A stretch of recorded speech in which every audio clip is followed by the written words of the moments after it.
اسرائیلی وزیراعظم نیتن یاہو نے 2 ریاستی حل مسترد کرتے ہوئے سعودی عرب کے اندر فلسطینی ریاست بنانے کی تجویز دے دی۔ نیتن یاہو نے میڈیا سے گفتگو کرتے ہوئے بتایا کہ سعودی عرب فلسطینی ریاست اپنے ملک میں بنا سکتا ہے۔ اسرائیلی وزیر اعظم نے سعودی عرب کے ساتھ تعلقات جلد معمول پر آنے کی امید بھی ظاہر کر دی۔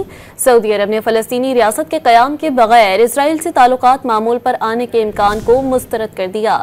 سعودی وزارت خارجہ نے کہا کہ اسرائیلی وزیر اعظم کا فلسطینیوں کی بے دخلی کا بیان مسترد کرتے ہیں۔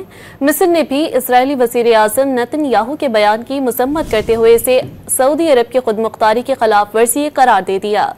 اسرائیلی وزیر اعظم نیتن یاہو نے 2 ریاستی حل مسترد کرتے ہوئے سعودی عرب کے اندر فلسطینی ریاست بنانے کی تجویز دے دی۔ نیتن یاہو نے میڈیا سے گفتگو کرتے ہوئے بتایا کہ سعودی عرب فلسطینی ریاست اپنے ملک میں بنا سکتا ہے۔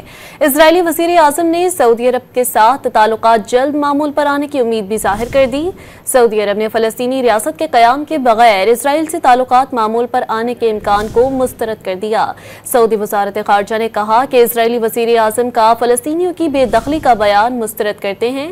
مصر نے بھی اسرائیلی وزیر اعظم نیتن یاہو کے بیان کی مذمت کرتے ہوئے اسے سعودی عرب کی خود مختاری کی خلاف ورزی قرار دے دیا۔